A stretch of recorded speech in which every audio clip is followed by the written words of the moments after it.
what choices am I going to start making? I want to write them down. What things am I going to start doing?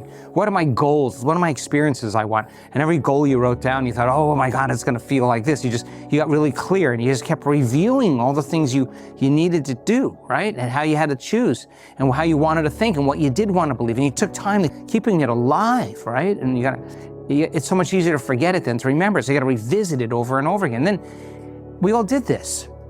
I'm too tired. I'll start tomorrow. I don't feel good. That's not going to be in my wheelhouse. That's me not changing and me not choosing. Okay, so what choices am I going to stop making? I'm going to get off the couch. I'm not going to scroll for an hour. I'm going to get out of bed early. You know, these are things I'm going to not sleep in. I'm not going to do this, whatever it is. What things am I going to stop doing? What habits am I going to break? Okay, I can't keep doing the same thing. I got to do different things.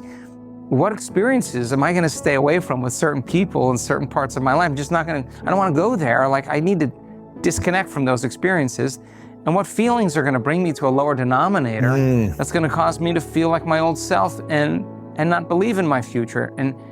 We did this, you know, everybody's done it. And then you stick with it, and you're believing in it, and your energy's changed, and you're excited. Nobody knows what's up with you, but you're excited about something. And it's like your little private little creation that you're nurturing. And then when you start seeing the things change and it's working, right? And then you start taking your foot off the gas a little bit, and now you start believing a little bit more, and you ease up, and when it happens, you feel more whole, and you feel more joyful, and you feel more giving and more loving and, and more present and more patient. That's the side effect of us reaching that vision of our future. And if your vision is to be wealthy, if your vision is to be in love, if your vision is to be, I don't know, whatever it is, to have a mystical experience, and you're here, I tell my kids this from the time they were little, you cannot be wealthy if you want to be wealthy if you're this person. You're going to have to do a lot of changing to arrive there. You can't be that person. If you want to be healthy and you're not healthy,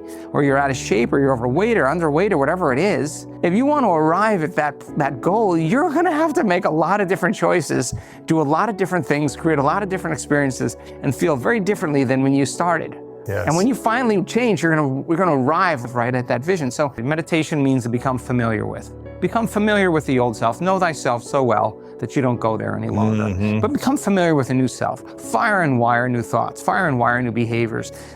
Create new chemicals and feelings, and get familiar with that. That's crossing the river of change. Yeah, there's a biological death, but that's leaving behind the old, right? But along the way, they get signals.